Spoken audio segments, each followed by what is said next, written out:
I'm going to start off by a little bit of theatrics because the topic here is writing checks your body can't cash. Where did I get that line from? I got that line from a movie that came out 30 some odd years ago, Top Gun. And it's a great movie. When Top Gun came out, I was going through flight school, Marine Corps aviator, and I went and saw that movie. That was my movie. And there's a great scene in there, a guy named Cag, because your naval pilots, you don't have real names. You have Maverick and Cav and Goose and Iceman. And my name was Sleepy, but I won't tell you that one day. But you got a scene where Cag, the carrier air group commander, is chewing out Maverick. And he said, "Son, your ego is writing checks your body can't cash."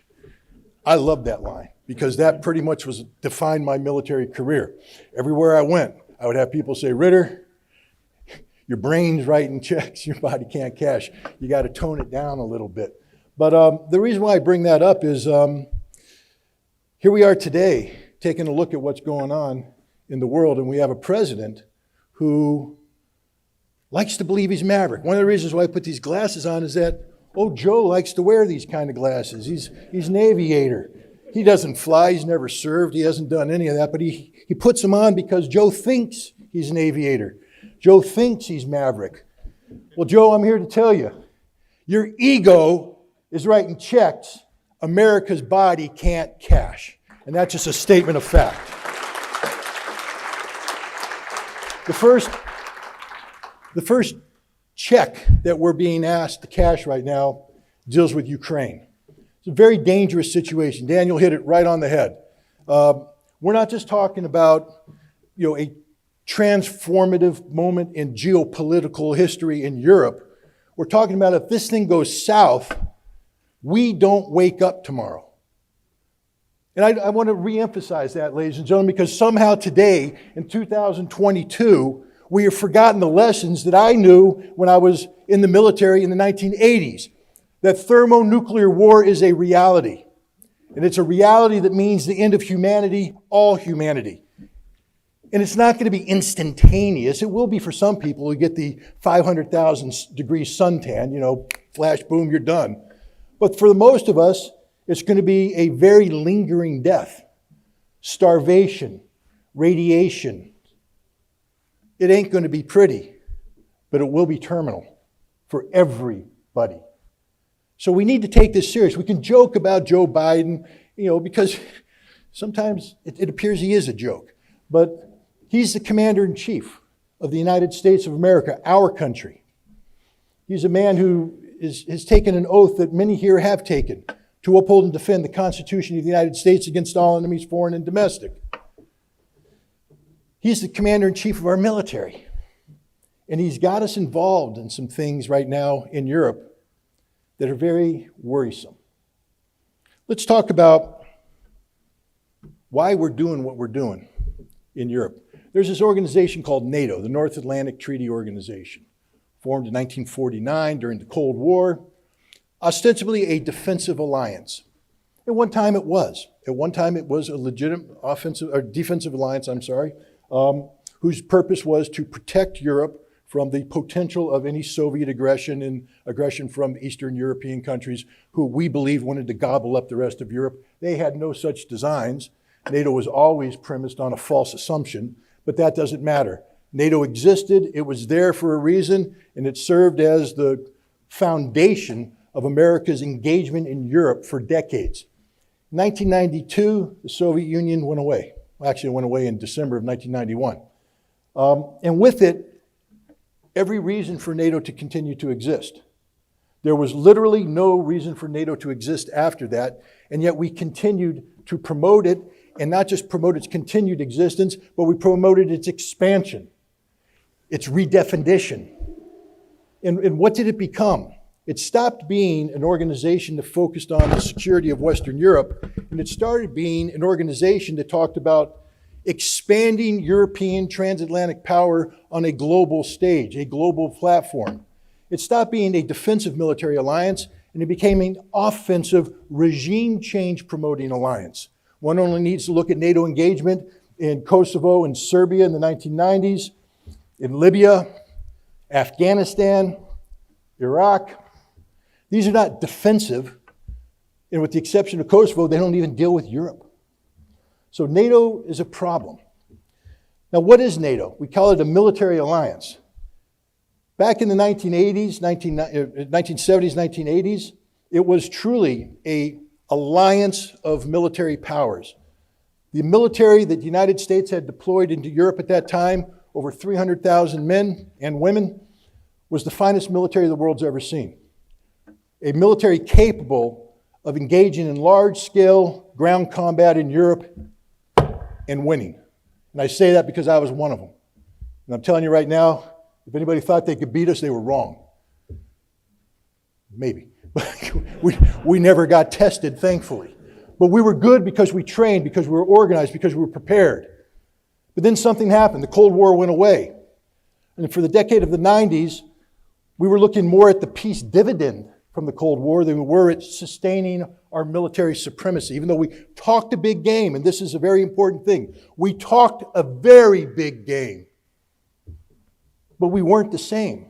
By 1998, we weren't the same military that existed in 1991. We were a far diminished military. We barely had enough resources in 2003 to take on a depleted Iraqi military. We almost ran out of logistics. A lot of people who study the invasion and occupation of Iraq will know that we had an operational pause before we moved on to Baghdad because we ran out of everything. And had the Iraqis been half as good as some people thought they were, we might not have won that war in the time frame that we thought. It was a very close run thing because we weren't that good anymore. And then another thing happened after 9/11. We started getting focused on low-intensity conflict. We're fighting wars in Afghanistan and Iraq, but not the kind of wars where you close with and destroy the enemy through firepower maneuver involving hundreds of thousands of troops, tens of thousands of tanks, thousands of aircraft. We're talking about small unit conflict where patrols are going out of platoon size, company size, maybe of a battalion-sized operation. We forgot how to fight big war. We didn't train for it. And I'm telling you right now, if you don't train for it, you can't do it. You can't do it. And we spent 20 years fittering away every advantage we once had, where once no one could stand toe-to-toe with us. And again, I'm just saying that if somebody was there.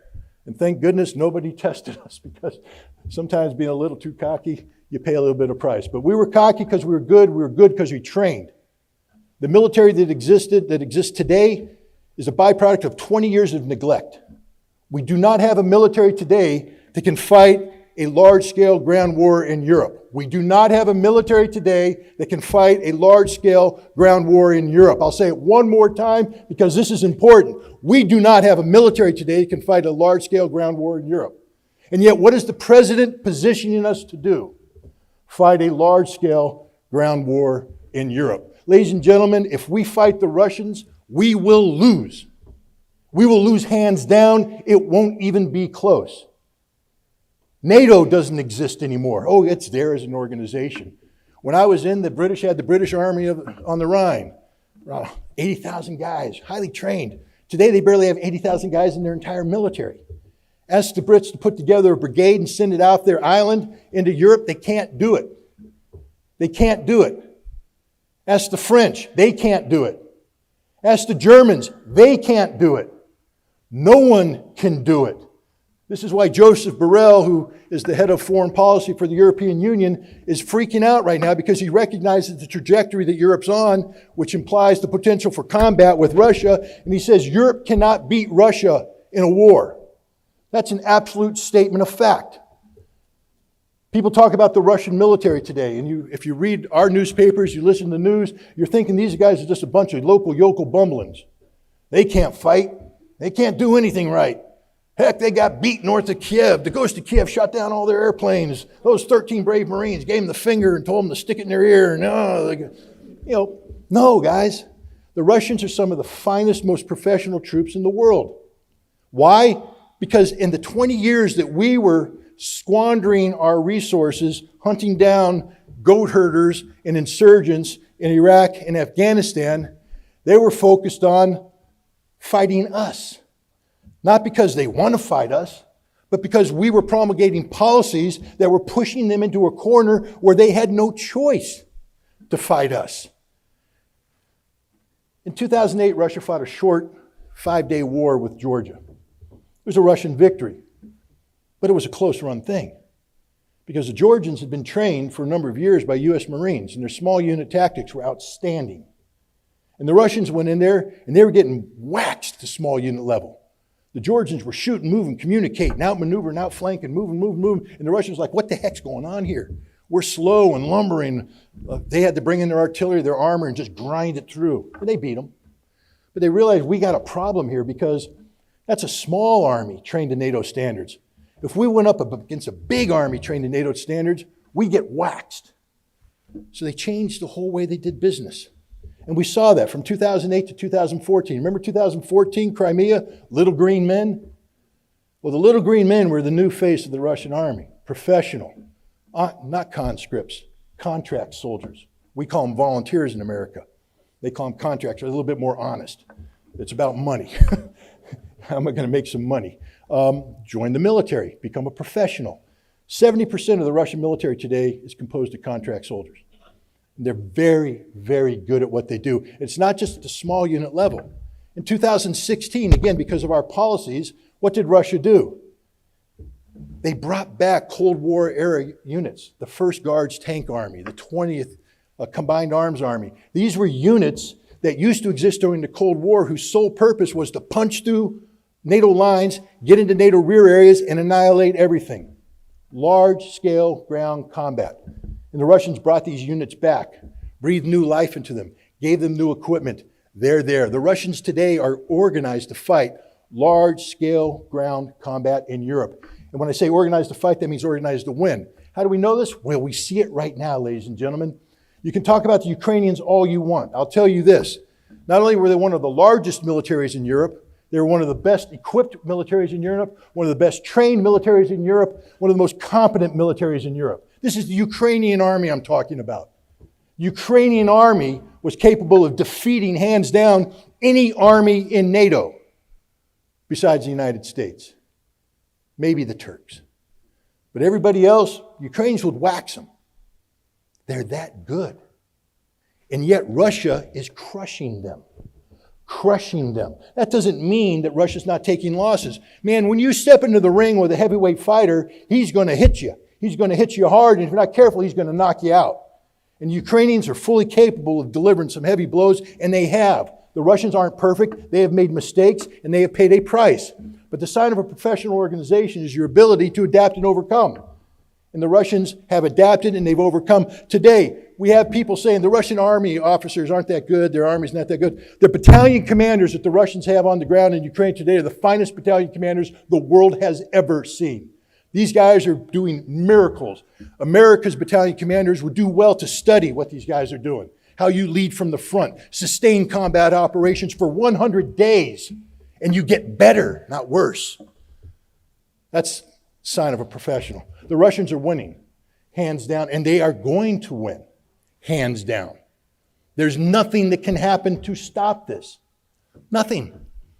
But there's a problem.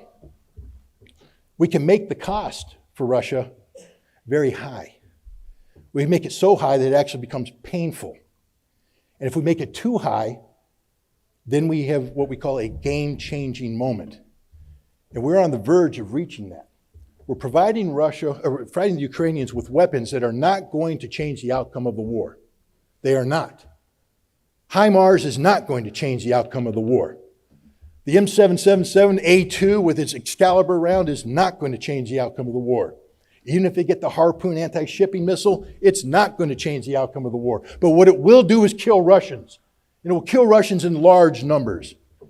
And this will make it more difficult for Russia to win its victory in a reasonable time frame. It'll drag this conflict out.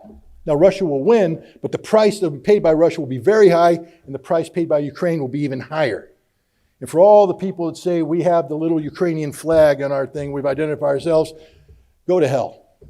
Because if you care about the Ukrainian people, if you give a damn about humanity, then you'd want this war to be over today.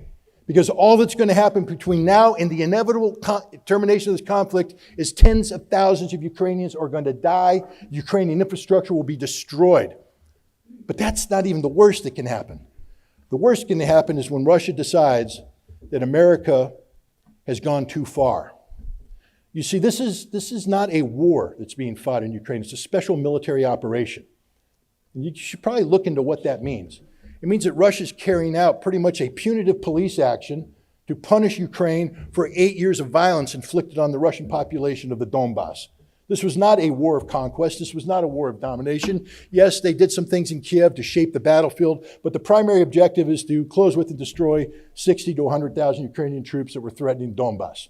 And the Russians are achieving that as we speak.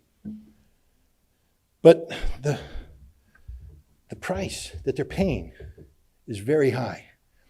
And we're treating it as if it's a war. We have a defense secretary who has said that the purpose of the United States is basically to bleed Russia dry, to achieve a strategic victory by making the Russians pay such a heavy price that they are no longer able to threaten Europe. Well, if you're a Russian listening to that, what are you thinking? Okay, no. Guys, let me just remind you of the name, Qasem Soleimani. You remember that name? Qasem Soleimani was the Iranian general who provided weapons and training and assistance to Iraqi insurgents while we were occupying their country. And he is credited with killing 500 to 600 American soldiers as part of this. And we hate him so much. We hate him so much that we assassinated him. We held a grudge and we killed him. Well, you know what? We are Qasem Soleimani now. We are doing what Qasem Soleimani did to us, but this time we're doing it to the Russians, and they're paying an even heavier price. We are creating bitterness, anger, resentment in Russia. And at some point, they're going to cross the line, and they're going to fire missiles outside of Ukraine, into American targets, into NATO targets, and now we're talking a real war, one that we won't win. Joe Biden, you're writing checks the American body can't cash. That's a statement of fact. And I'll lead with this because I was talking about a two-front war. As bad as Russia is, there's this other place on the other side of the world called Taiwan. And it's going to get worse. You know, Americans, we tend to believe our own propaganda sometimes. And right now we have the media, if you read it, they're saying that the United States is trying to teach Taiwan the lesson of Ukraine. I wish they would, because the lesson of Ukraine is you're going to get your butts kicked if you take on the Chinese. That's the real lesson. Your economy is going to be destroyed. Your nation will collapse. You're going to lose hundreds of thousands of people. That's the real lesson. But no, the lesson is if you fight hard and you fight early and you inflict a lot of casualties, the Chinese can't win and they're going to back off and they might even be deterred against attacking. The problem with this thinking is, just like we don't know Russia, and I think you hit it 100% correct. I mean, I've talked about this in the past, how the American political machinery right now is advised by some of the most ignorant people about Russia. I call them the Putin whisperers. People who think they know Putin, they've never met Putin, but they've written PhD theses on how bad Putin is. And they believe their own propaganda, and we make policy based upon an absolute dearth of knowledge of Russia and what the reality is. Well, if there's a nation that we don't understand as much as Russia, it's called China. We don't understand China at all. We think that China is a weak nation. We think China can be intimidated. We think China's economy is not as strong as the Chinese like to believe it is, even though over the past 15 years, China has 3 successive 5-year plans that have brought 300 million people out of poverty into the middle class. Hell, we got 300,000 people, or 300 million people in America, and we can't get half that number out of poverty. And yet we have the superior economy? No, the Chinese are serious. The other thing the Chinese have been doing is the same thing Russians did, watching us, listening to us, observing us, studying us. And they've built a military that is impressive indeed. It's not combat tested because the Chinese are pretty smart. They don't go to war. They believe in a strong economy. They believe that if you don't go to war, you have more money to spend on high-speed trains, good infrastructure, bridges. They're not perfect. No one's perfect. I'm not sitting here saying that I want to live in China. I don't. I want to live in this country. I would just like us to do half the things in infrastructure that maybe the Chinese have been doing. Maybe my roads won't have potholes. Maybe my trains will run on time. Maybe the subway station, I'm not threatened to die every time I step in by concrete falling off the roof. These would be nice things to have. But the other thing that the Chinese are doing is they're serious. It's just like Putin don't bluff. I mean, that's one big lesson to take away from this thing. Putin don't bluff. When Putin says he's going to do something, he's going to do it. And I think he's proven that. So when Medvedev says we're going to strike decision centers, that's Putin speaking. They don't bluff. They're going to strike decision centers.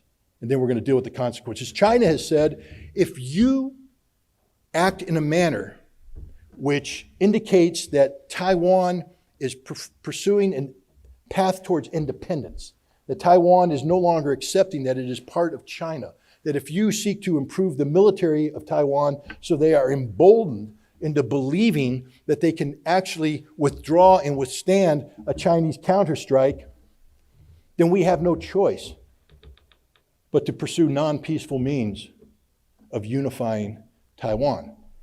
They didn't just make this up. I mean, we have this way of thinking in America where we say the Russians and Chinese are very impulsive people, very impulsive. They just knee-jerk reaction to everything. Putin's been saying this stuff about NATO and stuff since 2001. It came to the forefront in 2007 at the Munich Security Conference. He's repeated it over and over again. There's nothing new about this. China in 2005 passed a law, the anti-succession law. It's linked to their constitution, and it basically says that if Taiwan, that the policy of China is the peaceful reunification of Taiwan. That's what they want. And they're willing to bend over backwards to make this happen and be as patient and wait as long as possible. But the moment Taiwan starts to act in a manner that looks as though they're going to be independent, it will be instantaneous. China will go in there and they will crush them. Well, what has happened in the last couple of days, ladies and gentlemen? We have the President of the United States traveling to Asia, where someone says, if China attacks Taiwan, what will America's policy? Well, we'll defend them.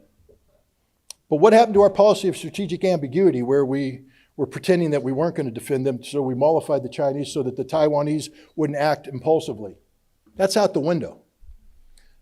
But that's okay, that's just words. Words mean nothing. But then Tammy Duckworth shows up in Taiwan. She's sponsoring a bill that promises a couple things. One, to put pre-positioned military hardware on the soil in Taiwan so that American troops can fly in and marry up with this equipment so we can rapidly come to the defense.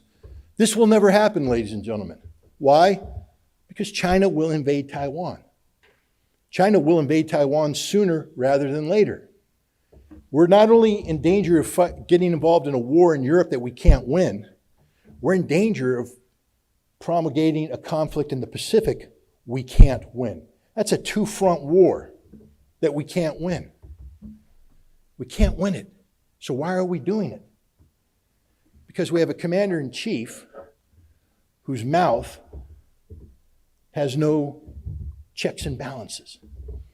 We have a population which has been made stupid, I guess, is the most polite word I can, from exposure to a media that's no longer in the business of informing the American people, but entertaining the American people.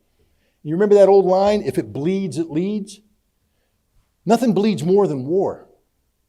And there's nothing the mass media likes more than a war that they can put out there every day, change the narrative, make it horrible, and the American people tune in like the compliant little brain-dead people they are, and they just eat it up. Because other people are dying. Because the Ukrainians are dying. Because the Taiwanese are going to be dying. But let me just give you a news flash. When we go to war against Russia, and we go to war against China, we're going to be dying. And it's not going to be in small numbers. This isn't Afghanistan. This isn't Iraq. This isn't where a bad week was 7 Americans dying. This is where a bad hour is 5,000 Americans dying. This is where a bad day is 15,000, 20,000 Americans dying. This is where a bad week is 60 to 80,000 Americans dying. In conflicts, we can't win unless we go nuclear. And then nobody wins. Everybody loses. Joe Biden, your ego and your mouth are writing checks the American body can't cash. Thank you very much.